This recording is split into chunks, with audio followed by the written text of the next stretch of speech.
Hello guys and gals, me Mutahar, and I made a lot of videos where I talk bad about Xbox, so I feel like with a lot of negativity, you have to counterbalance it with a lot of positivity, okay?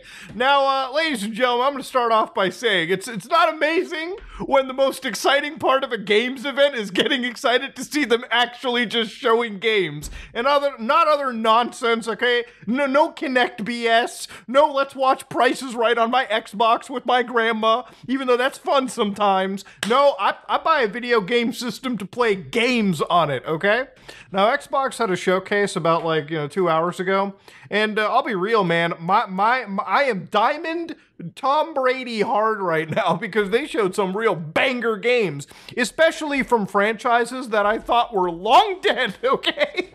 So, ladies and gentlemen, this is part of the excitement for me, okay? I'm not one of those people where I can't give Microsoft at least some fair shakes, okay? Now, Xbox and me have had a pretty shaky history with game preservation and whatnot, so I want to rip the Band-Aid off with the only negative comment that I have, okay? At some point during this reveal, they were like, yeah, we care about game preservation, as now they're pushing an all-digital Xbox Series X. Let me tell you right now, okay, going into the future, I'm pretty sure we're going to be losing physical discs from Microsoft. I'm pretty sure everything is going to be connected to their online infrastructure, and you know what? Because they release everything on the PC anyways, I probably will never buy an actual piece of Xbox hardware ever, okay? My computer can pretty much run every game they throw at us. And games is what we're here to talk about today, ladies and gentlemen, because I got some real awesome stuff.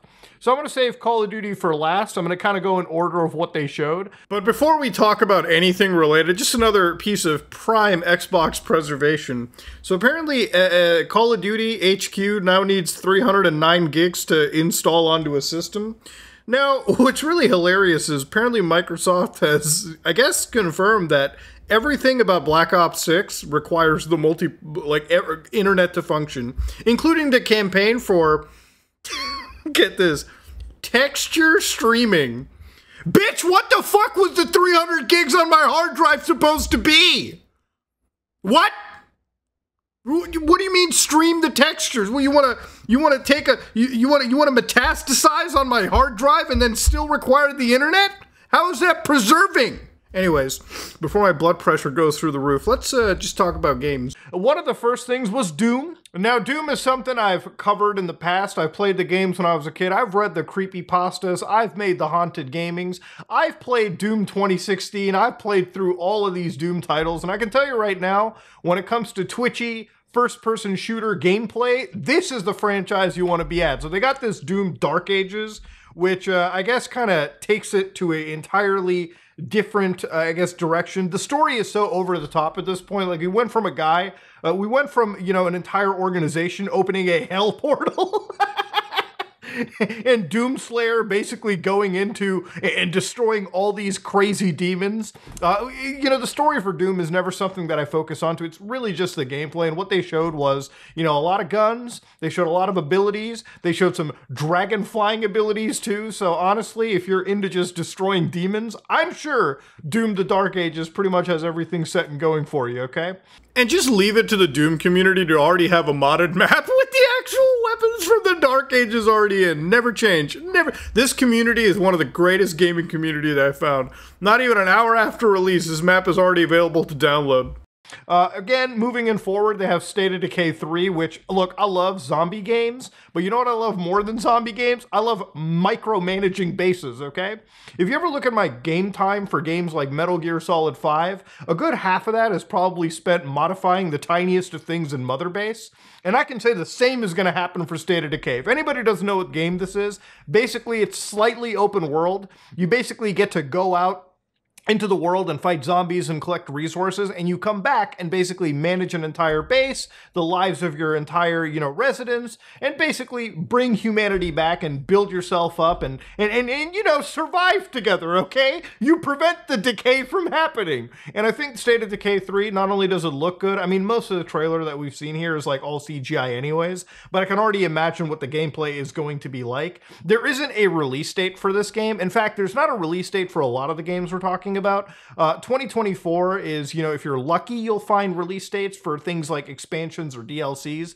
But a lot of the new cool looking games, their release date is 2025. And in some cases, they haven't really properly been announced. But yeah, State of Decay 3 looks pretty sweet. They had a Dragon Age game, which I'm not too crazy about. As far as Bethesda goes, oh boy, if you're a fan of Fallout 76, you got a new expansion pack, and the fact that the game is actually in such a playable state compared to the dog shit it was at release, because yes, it was dog shit at release, is actually a sight to behold. Fallout 76 appears to be kicking some ass, and Elder Scrolls Online also appears to be kicking ass too, with some actual new expansions, and that game is also pretty healthy as well. As far as MMOs go, Bethesda is kicking ass. Now, single player stuff, a little bit different. They got the expansion pack to Starfield, which, I'll be real, I'm not terribly excited for. I still have yet to really actually get into Starfield properly. Like, the game has just not clicked with me. And I think a lot of that has to do with the fact that I just don't think the game has that same level of Bethesda quality that I've come to expect with, you know, the Elder Scrolls franchise or, you know, Fallout in that same sense. Just because I don't feel the world really speaks to me. And with this expansion pack, I'm more interested if they can get a lot of the mechanics, you know, right. If they can fix up a lot of the core issues, which is exploration. For me, this feels like a new story and sort of a new zone of the game, when I really feel like core mechanics need to be kind of addressed, kind of like Cyberpunk 2077 with Phantom Liberty. If they kind of have this expansion in the same vein where they introduce new concepts, but they really do a refresh of the core game and the exploration, which is sorely lacking, then I'll be excited for it. But beyond that, I was kind of hoping to see something related to Elder Scrolls 6. We are not looking at anything Elder Scrolls 6 related, boyos. That game has been announced so long ago. It's actually insane how in between Skyrim and the new Elder Scrolls release, you are literally looking at one Grand Theft Auto release, Red Dead Redemption 2, and honestly, GTA 6. And maybe an online expansion for that before we even see gameplay of Elder Scrolls 6. So it's a little bit of a shame that there is nothing announced in there. But hey, I guess Bethesda needs to cook, and game development is so long at this point that to make these massive worlds, it's going to take some time. I do hope it matches up to the hype. That is one of those games where they literally announced it way too early. Almost like Cyberpunk and kind of like Star Citizen in a way too. But beyond this, there's this game called Expedition 33 that like actually looks amazing. So I wasn't expecting to see a goddamn JRPG, a turn-based RPG game, that close to the reveal, okay, this early in. But yeah, it's a game with an amazing art style. I thought it was going to be kind of like a BioShock clone when I first saw the trailer, but when they started showing the gameplay with like the actual combat, the turn-based styles, it appears to be a proper turn-based game. That's what actually piques my interest. Story-wise, it appears to be pretty dark as well, too. Like, is it going to be like Shin Megami Tensei kind of dark? Who knows? We have yet to figure out when that game actually ends up coming. But it's also one of those games that's coming out in like 2025. But yeah, a actual turn-based, single-player, role-playing game, which, again, is everything you see in this actual reveal, it's not entirely just shooters. There's actually a lot of different genres that have been hit into it. I'm not even covering all the games. Microsoft really did put together like an Avengers level showcase and actually showcased a lot of games from different walks of life. So everyone kind of gets something out of it. So obviously I'm a Metal Gear Solid guy. So Metal Gear Solid Delta Snake Eater actually gets some gameplay tossed into it. And man, let me tell you, it looks good. So the trailer, like the visuals, obviously, you know, they look amazing, no doubt about it. Obviously, there's some facial differences with like Snake that we got to kind of address. It looks like he's definitely getting 8 hours of sleep this time, a little bit of moisturizer. The guy definitely looks a lot cleaner than he did back in the PlayStation 2 days. But same could be said for pretty much every character in this game, like in this remake. One thing that I want to talk about too is it is as faithful as it gets. So watching this trailer, like every single location they showed is a location that I can take you to the exact point in the PS2 version of Metal Gear Solid 3 and show you that is exactly how they made it. Now, this is where I have a little bit of a problem with this actual remake. So Metal Gear Solid 3, if you already have played the game, it's an easy game. It's like very easy if you replay it constantly because you just figure out exactly where enemy placements are. And if you nail the movement down in that, It is, the maps are incredible. Like, they don't feel as expansive as they really should once you actually play the game multiple times. Now, obviously, this game is kind of aimed towards people that have played the original Metal Gear Solid 3, and there's going to be new players as well, too. So they've got a new modern control style, which it appears that they've kind of copied Metal Gear Solid 5, like it's building off of that, which is great. MGS5 is an amazing control scheme. MGS5 was also a game that took place in an open world of Afghanistan, okay? Massively huge map.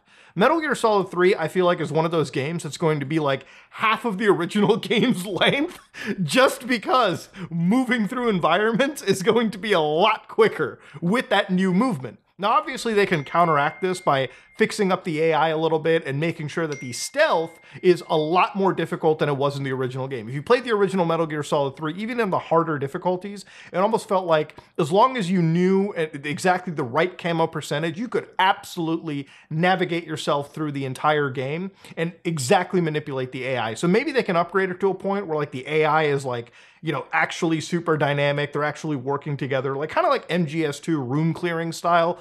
Maybe they can do that. Maybe they can upgrade the game in that manner, because they got to find some way to make this game not a breeze for old-time players to go through, okay? People who have known the map layout by heart, which is not something they appear to be changing at all in this remake.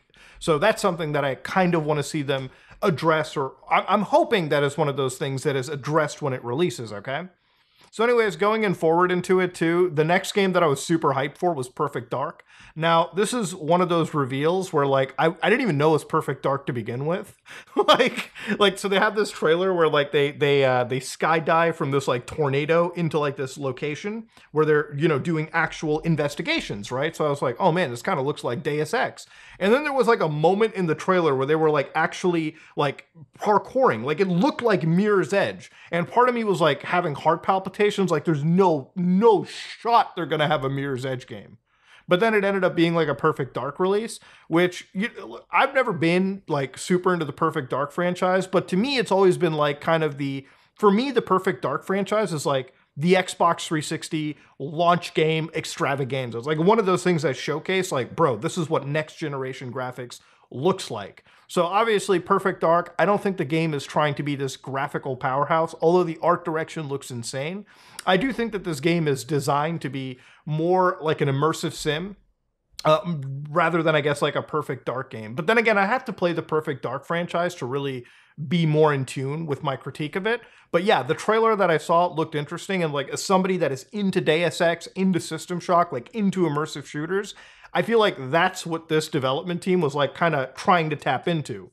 But again, one of the problems with the Perfect Dark reboot is it does not have a release date. So to me, it's kind of like Metroid Prime 4, you know? Like, this game's been announced forever, because this game has been talked about for a long goddamn time.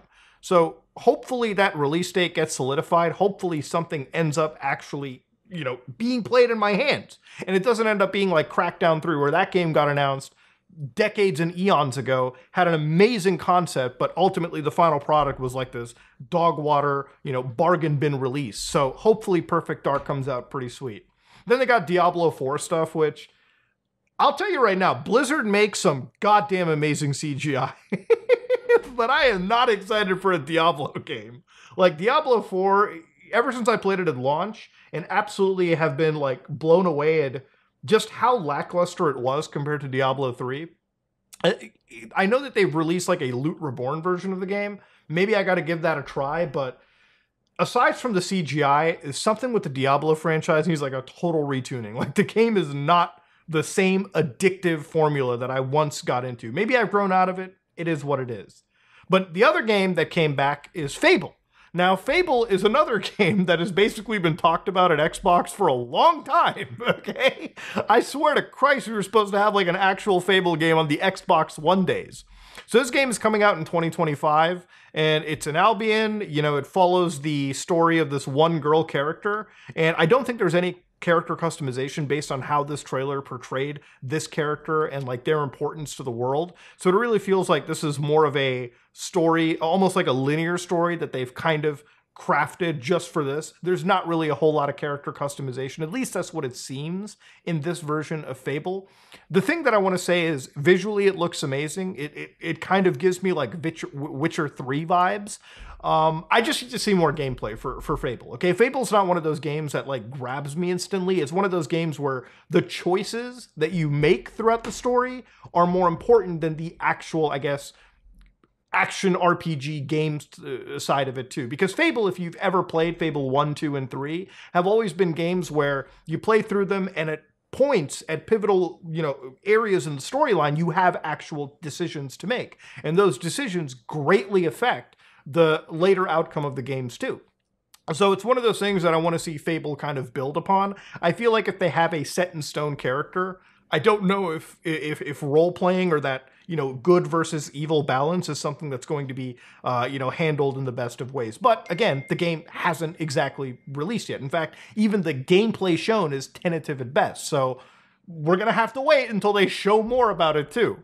But anyways, they started to show some more games into it, and I kind of tuned out until I started to see, I shit you not, the Indiana Jones and the Great Circle game. So Indiana Jones, this is a game that I feel like my dad is probably going to end up playing because he's a huge indie fan. For a big chunk of the trailer, it is definitely a story showcase where they build upon like an entire new chapter in the Indiana Jones lore. The visuals look amazing. Like it actually feels like I'm looking at classic indie. Like at times it felt like I was watching an Indiana Jones movie. So the narrative seems awesome. The gameplay, first person, immersive kind of style. It's like Uncharted, but first person. So, it is what it is. It's a Bethesda title. It looks pretty damn decent.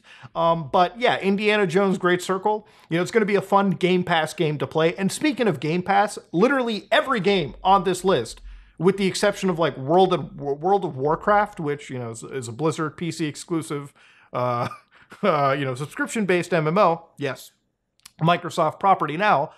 Everything here is on Game Pass. And this is kind of going to be a divergence point. Like looking at the gameplay for Indiana Jones and the Great Circle and other games in this situation, in this entire list, in this entire reveal, I almost felt like I saw the Game Pass effect in a way too. Like some of these games really did feel like slightly smaller development teams. I don't want to say they look cheap, because that's really insulting, but a lot of the games here felt like what Microsoft showed is exactly what they're comfortable with showcasing and releasing. Like nothing here felt like it was going to be on the same level of like God of War Ragnarok or some crazy reveal that you would see back in the days at E3. No, this is very much grounded, set in stone. The games, they all don't feel AAA. They feel like, they're designed more for a subscription service for people to download and consume and play for like 8-10 hours and then delete and move on. All right, boys, so this is where we're getting to the last two games that really, tickled my fancy. Gears of War E-Day, boys!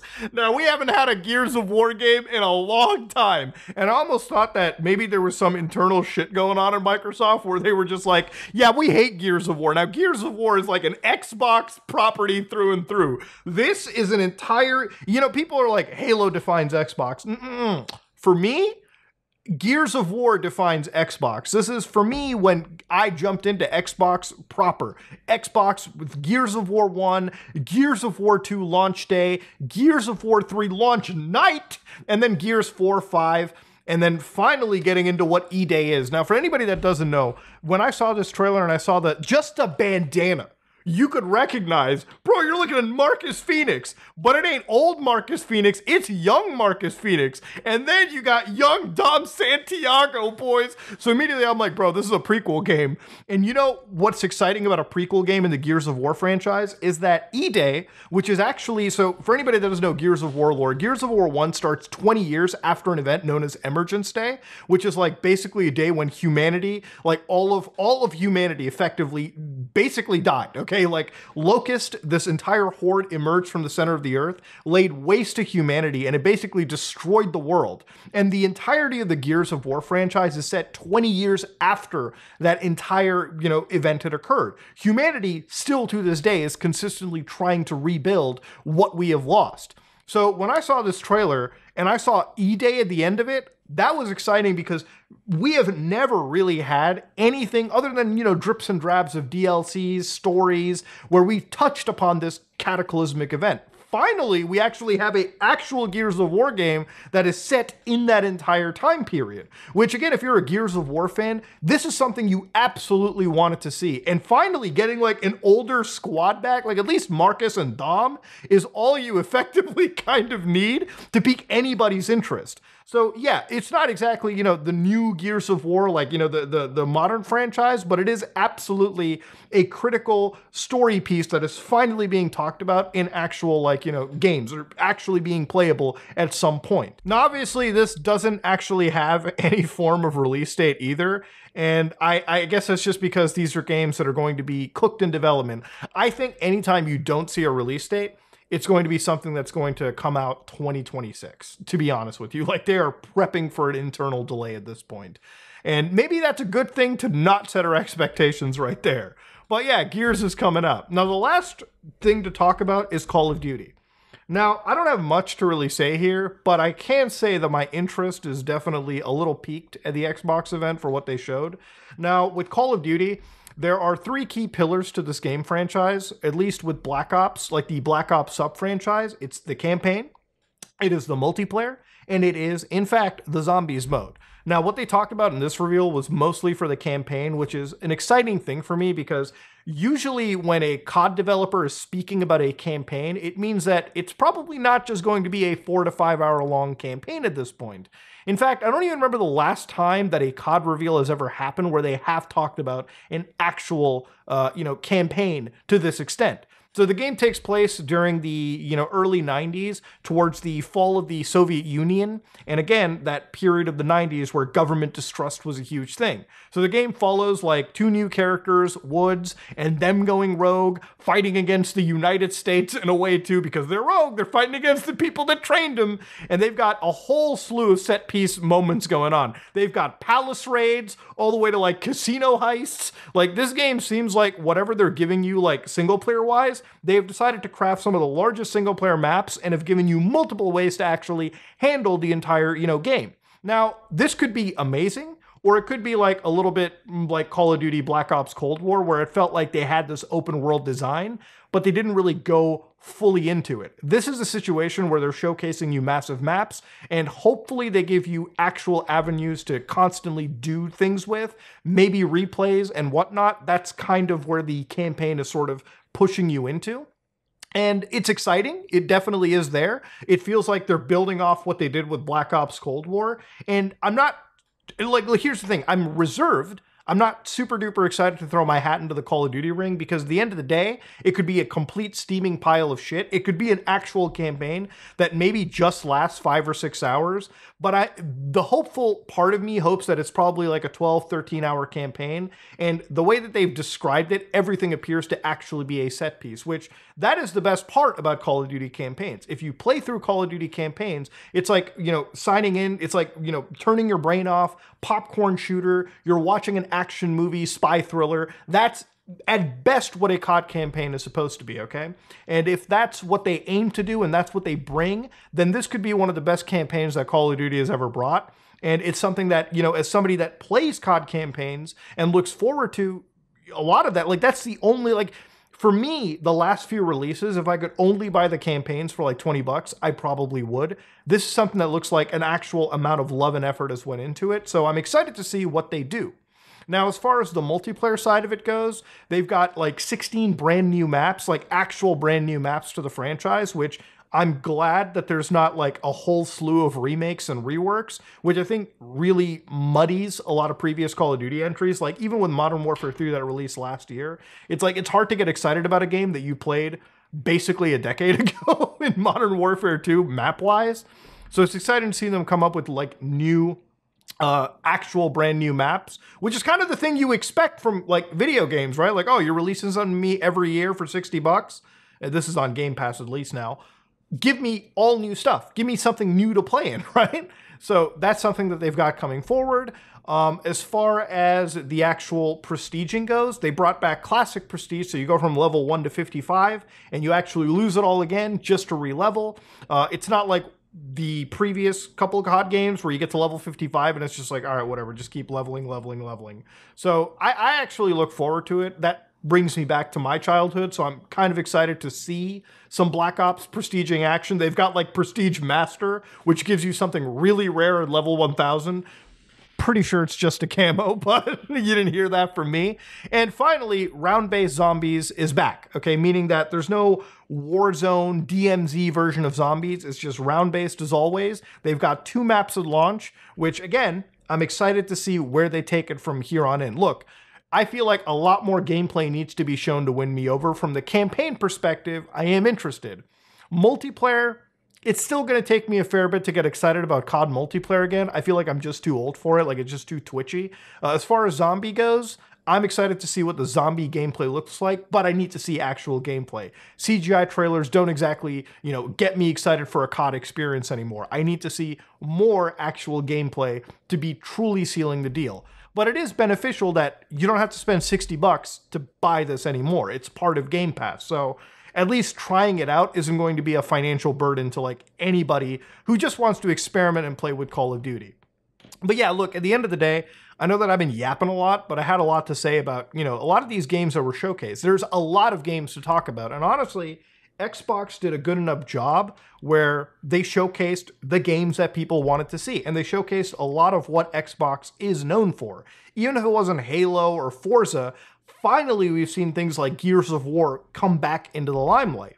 And honestly, I don't feel how anybody can sit here and be disappointed at what they showed. A lot of these games they showcased weren't just shooters, they weren't just zombie games, they were in fact, in some cases, action RPGs, they were turn-based RPGs, they were games that are truly innovative, and they were games that I think are truly new experiences that, maybe Xbox can be known for down the road. But that being said, ladies and gentlemen, gotta give Xbox credit where credit is due. From a gamer's perspective, we've seen some good shit, and we're eating pretty good 2024 and 2025, and even beyond. So ladies and gentlemen, this is me, Mutahar, and if you like what you saw, please like, comment, and subscribe. Dislike if you dislike it, I am out.